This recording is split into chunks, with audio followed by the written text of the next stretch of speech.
সিয়াগালা TV তাদের যদি কোনো পরবর্তীকালে আপনাদের যদি চাওয়া থাকে, কোনো জানার থাকে, তাহলে এই মানুষই আপনাদের সহযোগিতা করবে, তাই তো? একদম একেবারেই এই মানুষটি সহযোগিতা করবে।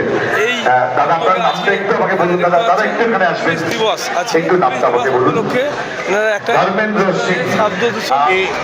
বিভিন্ন পুজোতে গ্রামের মধ্যে পাড়ার মধ্যে ডিজে বাজানোর একটা চল ছিল এবং সেই একটা ম্যাটাডোরের উপরে কিংবা একটা ভ্যানের উপরে 30-40টা বক্স বাজিয়ে ডিজের আওয়াজ, এটা আমাদের যে স্বাভাবিক যে শব্দসীমা যেটা আমাদের কান সহ্য করতে পারে তার থেকে অনেক অত্যধিক ছিল বলে এটা শারীরিকভাবে এটা ক্ষতি হচ্ছিল এবং এই ডিজে বাজানোটা বেশ কিছু ব্লকে একটা অত্যধিক মাত্রায় ছিল এবং এর জন্য সমাজের বিভিন্ন মানুষ পুলিশ প্রশাসনের কাছে এই আবেদন রেখেছিল যে ডিজেটা যদি বন্ধ করা যায়।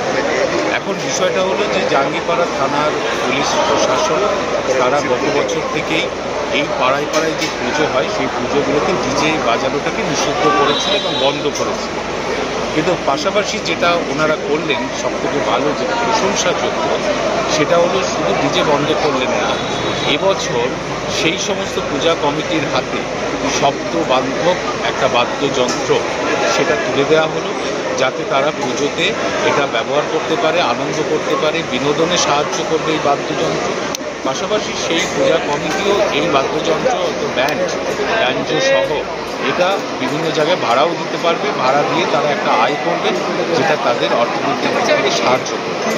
ফলে এই যে উদ্যোগটা জেলা পুলিশ প্রশাসন নিয়েছে এর জন্য তারা সাধুবাদ পাওয়ারই অবশ্যই যোগ্য, প্রশংসনীয় উদ্যোগ এবং এই উদ্যোগ সফল হবে আশা করি, কারণ পূজা কমিটিগুলো এটা অ্যাকসেপ্ট করেছে এবং আগামী দিনে এটা বাংলায় তো এটা একটা দৃষ্টান্ত হলো, বাংলার বিভিন্ন প্রান্তে এই উদ্যোগ কিন্তু আমাদের প্রশাসন জাঙ্গিপাড়ার পুরো পুলিশ থানার টিমকে, কেন কি আমরা আগেরবার কি প্রতিবার আমরা খুবই স্ট্রিক্টলি আমরা ডিজে নিয়ে আমরা ওটাকে এনফোর্সমেন্টে আমরা ডিজে কেস করা বা ডিজে যেখানে যেখানে আমাদের কাছে খবর আছে, আমার কাছে সঙ্গে সঙ্গে যে ডিজে অবরোধ বাহিনী যেটা আছে, একটা এনজিও যেটা আছে, সঙ্গে সঙ্গে আমাকে মেসেজ করে দিত, স্যার এখানে একটু দেখেন খুব ডিজের প্রকোপ চলছে। আমি সঙ্গে সঙ্গে আমরা এনফোর্সমেন্টটা তো করতাম, যেখানে কেস হতো, সিজার হতো, সব কিছু হতো, কিন্তু আমরা সেই সময় আমরা একটা জিনিস ভুলে যেতাম, এদেরকে একটা অল্টারনেট, আমরা কি কোনো অল্টারনেট অকুপেশন বা অল্টারনেট কিছু আমরা যদি দিচ্ছি সিস্টেম, তো এটার জন্য এই পরিকল্পনাটা দেওয়া হলো, যেখানে 25টা ক্লাবকে বেসিক্যালি আমরা দিচ্ছি, যেটা আমরা দিয়েছি একটা ক্লাবকেই দেওয়া হয়েছে, এখন 25টা ক্লাবের ডিস্ট্রিবিউশন চলছে, পুরো সেটটা দেওয়া হচ্ছে এবং এদের ট্রেনিং বা যা যা করণীয় ওটা আমাদের করানো হবে। সো দ্যাট আমরা চাই না কি এই যে ডিজের যে মেনেজটা আছে, আমরা চাই কি ডিজের যে মেনেজটা আছে, এই যে এত শব্দ ইয়ে করে এটা যদি শেষ হয়।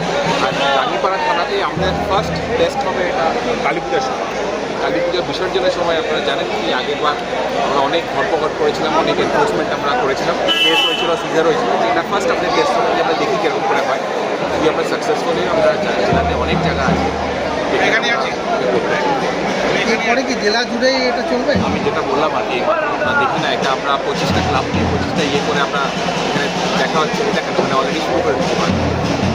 তো যদি আমরা সাকসেসফুল হতে পারি, আমরা ডেফিনেটলি অনেক জায়গা আছে যেখানে আমাদের করার ইচ্ছা।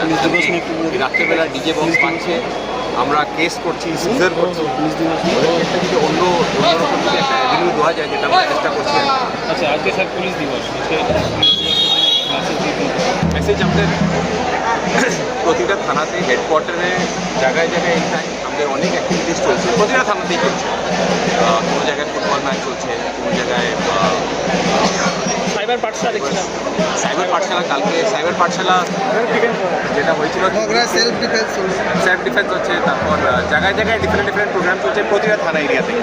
তো সাইবার পাঠশালা খুব ভালো ছিল, মানে বাচ্চারা খুব ভালো পেয়েছে, বাচ্চাদের মা বাবারা খুব ভালো পেয়েছে। তো আমরা এটা অন্য ডিস্ট্রিক্টের অন্য জোনেও করবো আর কি, ইচ্ছা আছে। তো আজকে পুলিশ দিবসে আমাদের যেখানে যেখানে আমাদের অ্যাক্টিভিটি সব জায়গাতেই হচ্ছে, আমাদের হেডকোয়ার্টার থেকে নিয়ে সব পুলিশ স্টেশনের অন্তর্গত। তো এটাই আছে, আমাদের পুলিশ আমরা কর্মরত আছি অ্যান্ড আমরা আমাদের ডিউটি আমরা পালন করব, সবসময়ই পালন করব। অ্যান্ড আমরা সিটিজেন যারা আছে, কমন পাবলিক যারা আছে, আমরা সবাই তরফ থেকে আমার এটি আবেদন আছে, আমরাও আমাদের ডিউটি আমরা সবসময় করবো। আপনারা আপনারা যদি নিজের ডিউটিগুলো ভুলে যান। তো আর বেশি কিছু বলবো না, এটাই বলেই আর কি, এটাই আমার মেসেজ আপনার, আমার পুরা পুলিশের তরফ থেকে সবাইকে।